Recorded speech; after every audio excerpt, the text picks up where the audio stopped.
Motivation is essential when it comes to experiencing behavior change with your students.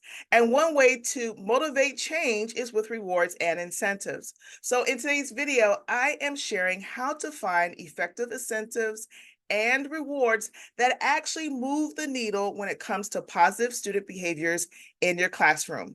Coming up next.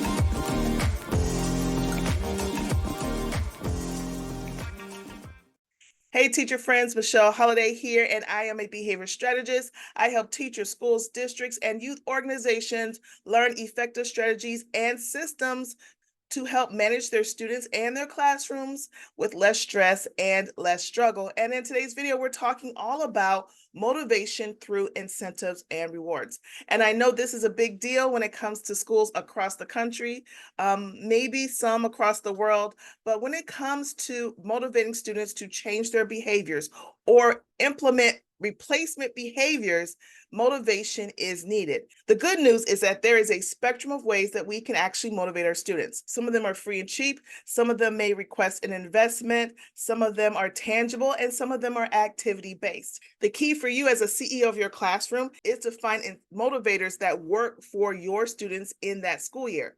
So that will require some strategies on your part to find out what works for your students. Because guess what? It is not one size fits all when it comes to motivation, especially when you're using incentives or rewards.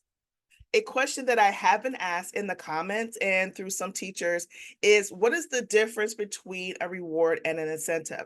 So from my perspective, a reward is really targeted towards a specific goal that the students are working towards. So whether it's a certain type of behavior that you are trying to increase, like following directions the first time, or staying quiet during transition, or it could be a behavior that you are trying to decrease, which is side conversations or horseplaying.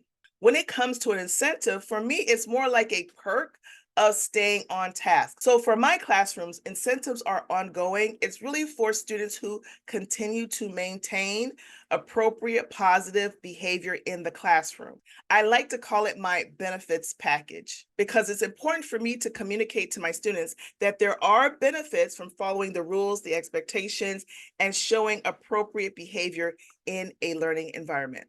So let's get started with 4 strategies that will help you find effective incentives and rewards for your classroom. Strategy number 1, a student survey. When I first started doing student surveys, it really was because I was using what the school had in terms of motivating students. And it worked for some of my students, but not for all. And I really had to get a handle on what would actually motivate my students.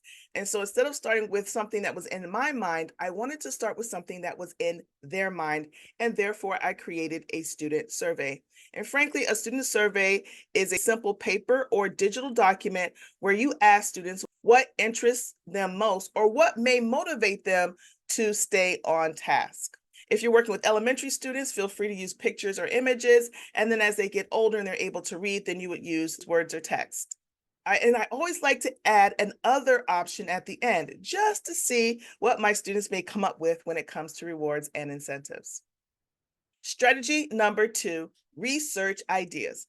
Fortunately for us, we have access to a lot of information at our fingertips. So I've used platforms like Pinterest to give me ideas on how I can provide effective or creative incentives or rewards for my students. Feel free to use Google, Pinterest, YouTube, blogs, or any other platform that will give you ideas on how you can bring a variety of incentives or rewards to your classroom. Strategy number 3, trial and error. Okay, so here's the deal.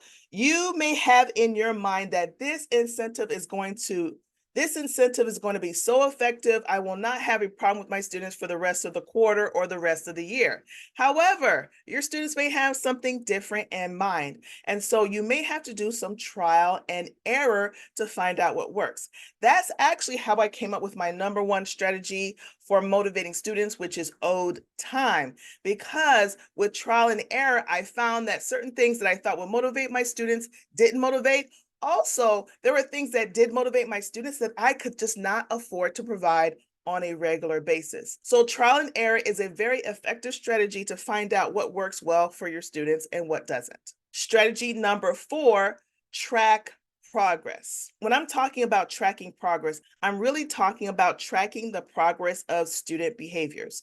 Because sometimes when you're in the thick of things, you don't see the little progresses that are happening all around you. And so I use a simple tracker to track either the increase of a preferred behavior or a decrease of a non-preferred behavior to get a feel on whether these incentives or rewards that I have in my classroom are effective.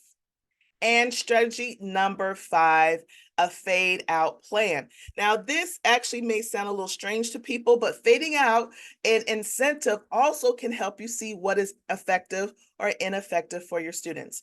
Depending on the intensity or the disruptiveness of my students, I may have to start with a very high, frequent incentive or reward plan. And as the misbehavior starts to decrease, then I start to fade out the plan because I don't want to keep the same intensity for the rest of the year.